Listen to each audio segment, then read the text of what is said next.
on n'est pas organique dans l'analyse, pas assez organique dans l'analyse. On est trop descriptif, analytique, corrélation, etc. Il faut être organique. Qu'est-ce qui produit la forme d'articulation que vous avez donnée entre l'espace social, l'espace du travail et le LLL? Qu'est-ce qui produit ça? Qu'est-ce qui produit ça? Est-ce que c'est parce que je suis dans un village dans la périphérie au nord de Ouarzazate, que je n'ai pas d'école primaire, ou que l'école primaire, elle est dirigée par un instituteur qui est un fonctionnaire nommé par la bureaucratie, c'est-à-dire que les mamans ne peuvent pas aller voir le maire pour vous respecter comme elles font chez nous en France.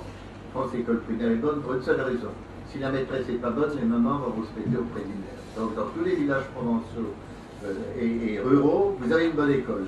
Ça, vous ne l'avez pas ici, les fonctionnaires.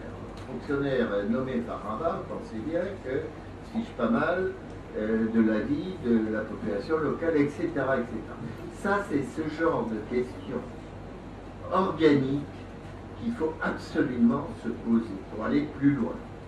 Puis, la deuxième question, alors on établit un retard, on fait un constat, on développe un système avec 3 espaces. Question, ces 3 espaces, ils se structurent à quel endroit et comment? Et puis, dernier point, les chercheurs doivent aller jusque-là, sans quoi on fait pas. Comment on fait le changement? Comment on fait le changement?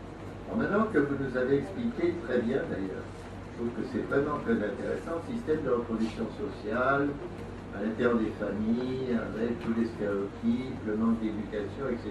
Vous faites comment le changement? Grosse question. En fait, il va suffire de passer au Parlement une loi sur l'éducation, où on va demander, où les profs vont demander une revalorisation de leur traitement, des conditions de travail, comme on fait en France, on va essayer de se battre sur l'annualisation. Il n'y a rien qui change si vous faites ça, du jour au lendemain.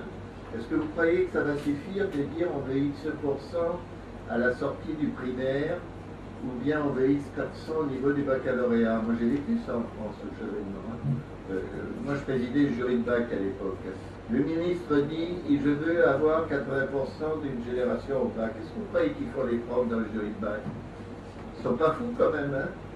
Tout ce qui avait dit, ça a monté. Hein? Et on a passé 15% de plus, notre productivité a gagné. Mais les politiques s'en foutent.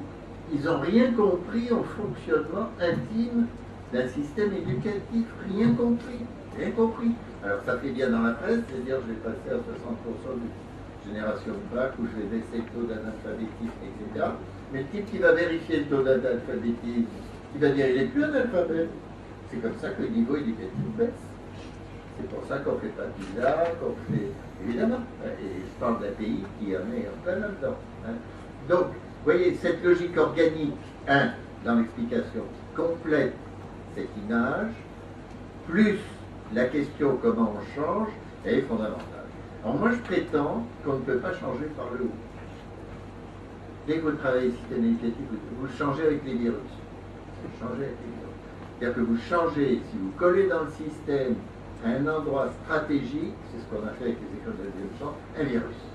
Si le virus marche, il diffuse et il fait bouger tout.